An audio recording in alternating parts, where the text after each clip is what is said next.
ಬೆಳಗಾವಿಯಲ್ಲಿ petrol diesel ಬೆಲೆ ಏರಿಕೆ ಖಂಡಿಸಿ ಬೆಳಗಾವಿಯಲ್ಲಿ ಎತ್ತುಗಳಿಗೆ ದ್ವಿಚಕ್ರ ವಾಹನ ಕಟ್ಟಿ ಬಿಜೆಪಿ ಕಾರ್ಯಕರ್ತರು ಮುಖಂಡರು ವಿಭಿನ್ನವಾಗಿ ಪ್ರತಿಭಟನೆ ನಡೆಸಿದರು.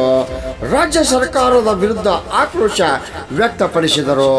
ಇದೇ ವೇಳೆ ರಾಜ್ಯಸಭಾ ಸದಸ್ಯ ಈರಣ್ಣ ಕಡಾಡಿ ಮಾತನಾಡಿದರು. ರಾಮಗೌಡ ಪಾಟೀಲ್, ಪ್ರಜಾರಾಜ್ಯ ಕನ್ನಡ ನ್ಯೂಸ್, ಬೆಳಗಾವಿ.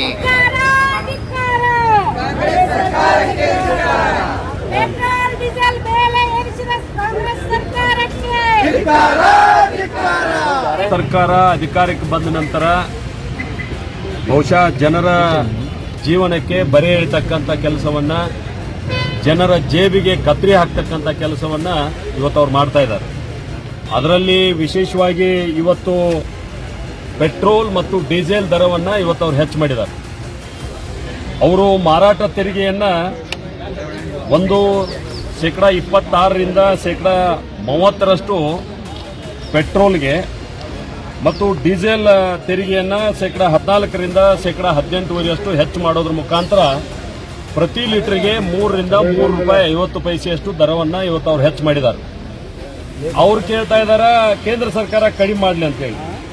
ನಾನು ತಮ್ಮ ಗಮನಕ್ಕೆ ತರಲಿಕ್ಕೆ ಬಯಸ್ತೇನೆ. ನವೆಂಬರ್ 4, 2021 ಪ್ರಧಾನಿ ನರೇಂದ್ರ ಮೋದಿ ಅವರು 5 ರೂಪಾಯಿನಿಂದ 10 ರೂಪಾಯಿ, 5 ರೂಪಾಯಿ ಪೆಟ್ರೋಲ್ ದರ, 5 ರೂಪಾಯಿ 10 ರೂಪಾಯಿ ಡೀಸೆಲ್ ದರವನ್ನು ಕಡಿಮೆ ಮಾಡಿದ್ರು ಬೇರೆ ಬೇರೆ ರಾಜ್ಯಗಳಿಗೆ ಸಂಬಂಧಪಟ್ಟಂಗೆ. ಕರ್ನಾಟಕದಲ್ಲಿ ಕೂಡ ಭಾರತೀಯ ಜನತಾ ಪಾರ್ಟಿ ಸರ್ಕಾರ ಇದ್ದಾಗ ಸನ್ಮಾನ್ಯ ಬಸವರಾಜ ಬೊಮ್ಮಾಯಿ ಅವರು ಪ್ರತಿ ಲೀಟರ್ಗೆ 7 ರೂಪಾಯಿ ದರವನ್ನು ಕಡಿಮೆ ಮಾಡೋದ್ರ ಮುಖಾಂತರ ನಮ್ಮ ಜವಾಬ್ದಾರಿಯನ್ನು ನಾವು ನಿರ್ವಹಿಸಿದ್ದೀವಿ. ಇವರು ಮಾರಾಟ ತೆರಿಗೆಯನ್ನು ಹೆಚ್ಚು ಮಾಡೋದ್ರ ಮುಖಾಂತರ 3 ರೂಪಾಯಿ ಹೆಚ್ಚು ಮಾಡಿದ್ದಾರೆ.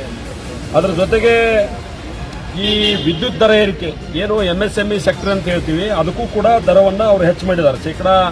25% 50% ಹೆಚ್ಚು ಮಾಡೋದ್ರ ಮುಖಾಂತರ ಅಲ್ಲಿಯೂ ಕೂಡ ಅವರು ದರ ಹೆಚ್ಚಳವನ್ನು ಮಾಡಿರುವಂಥದ್ದು. ರೈತರ ಪಂಪ್ ಸೆಟ್ಗೆ ಏನು TC ಕೂಡಿಸಬೇಕಾಗಿತ್ತು ಅಲ್ಲಿ 1.5 ರಿಂದ 3 ಲಕ್ಷ ರೂಪಾಯಿಗಳ ದರವನ್ನು ಹೆಚ್ಚು ಮಾಡಿರುವಂಥದ್ದು. ಅದಲ್ಲದೆ ನಿವೇಶನ ಮತ್ತು ಕಟ್ಟಡ ಮಾರ್ಗಸೂಚಿ ದರ ಅಂತ ಏನು ಕರಿತಿದ್ದೀವಿ ಅದನ್ನ ಅಕ್ಟೋಬರ್ 2023 20% 50% ಹೆಚ್ಚು ಮಾಡಿರುವಂಥದ್ದು.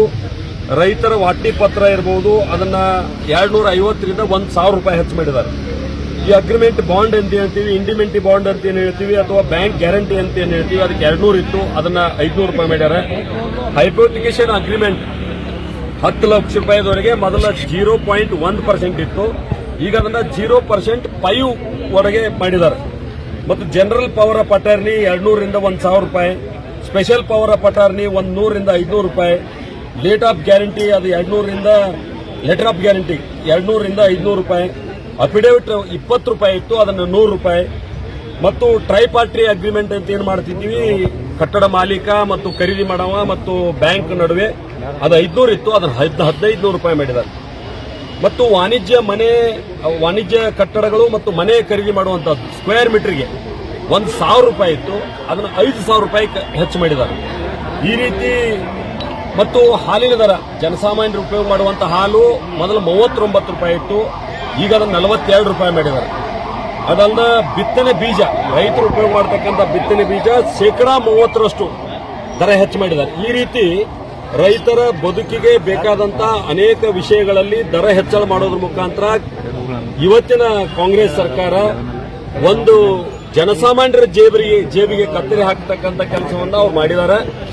ಇವತ್ತು ರಾಜ್ಯದಲ್ಲಿ ಲಕ್ಷಾಂತರ ಲೀಟರ್ ಏನ್ ಪೆಟ್ರೋಲ್ ಮಾರ್ತಾರ, ಪೆಟ್ರೋಲ್ನಿಂದ ಕೂಡ ಸುಮಾರು 30,000 ಕೋಟಿ ರೂಪಾಯಿಗಿಂತ ಹೆಚ್ಚು ಅನುದಾನವನ್ನ ಕೇವಲ ಅದ್ರ ಒಂದರಿಂದನ ತರಬೇಕನ್ನುವಂತ ಒಂದು ದುರುದ್ದೇಶ ಇಟ್ಟುಕೊಂಡು ಇವತ್ತು ವಾಹನ ಸವಾರರಿಗೆ ಹೆಚ್ಚು ಮಾಡಿದ್ದಾರೆ. ಅದು ಕೇವಲ ವಾಹನ ಸವಾರಿಗೆ ಅಷ್ಟೇ ಹೆಚ್ಚಾಗುವುದಿಲ್ಲ, ಅದು ಸೈಕಲ್ ಏನದ ಅಂದ್ರೆ ಟ್ರಾನ್ಸ್ಪೋರ್ಟೇಷನ್ ಅದು ಇದು ಅಲ್ಲಿ ಹೆಚ್ಚಾಗಿ ಜನಸಾಮಾನ್ಯರಿಗೆ ಇದು ಬರೆ ಬೀಳ್ತದ. ಒಂದು ಜವಾಬ್ದಾರಿಯುತ ಭಾರತೀಯ ಜನತಾ ಪಾರ್ಟಿ ಇವತ್ತು ವಿರೋಧ ಪಕ್ಷವಾಗಿ ಹೋರಾಟವನ್ನ ನಾವು ಮಾಡ್ತಾ ಇದ್ದೀವಿ.